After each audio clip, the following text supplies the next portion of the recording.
அதிமுகவில் இருந்து பிரிந்து சென்ற அனைவரையும் 10 நாட்களில் ஒருங்கிணைக்காவிட்டால் தாங்களே முன்னின்று ஒருங்கிணைப்போம் என முன்னாள் அமைச்சர் செங்கோட்டையன் கெடு விதித்துள்ளார். மக்கள் நினைத்துக் கொண்டிருக்கார் ஆட்சி மாற்றங்கள் தேவை என்று. அப்படி ஆட்சி மாற்றங்கள் தேவை என்கிற போது வெளியே சென்றவள் ஒன்றிணைக்கப்பட வேண்டும்.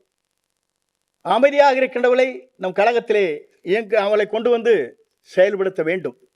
அப்படி செய்கின்ற போது அதற்கு கால அவகாசம் விரைந்து அதை முடிக்கப்பட வேண்டும். என்னுடைய கருத்தை பிரதிபலித்திருக்கிறேன். இதற்கு ஒரு காலக்கெடு வைத்திருக்கிறேன்.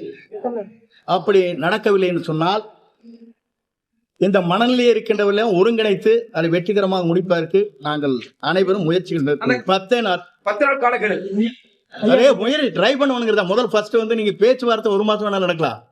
அந்த முயற்சி இருக்குங்கிறதா. என்னை பொறுத்தவரையும் உங்களுக்கு 2 சொன்னேன். விரைந்து இந்த கோரிக்கை நிறைவேற்றப்பட வேண்டும் என்பதுதான் எல்லோருடைய ஆசை. இது விரைந்து செயல்படவில்லை என்றால் ஒரு சுற்றுப்பயணத்திலே நான் கலந்து கொள்ள மாட்டேன்னு சொன்னேன் இல்லையா.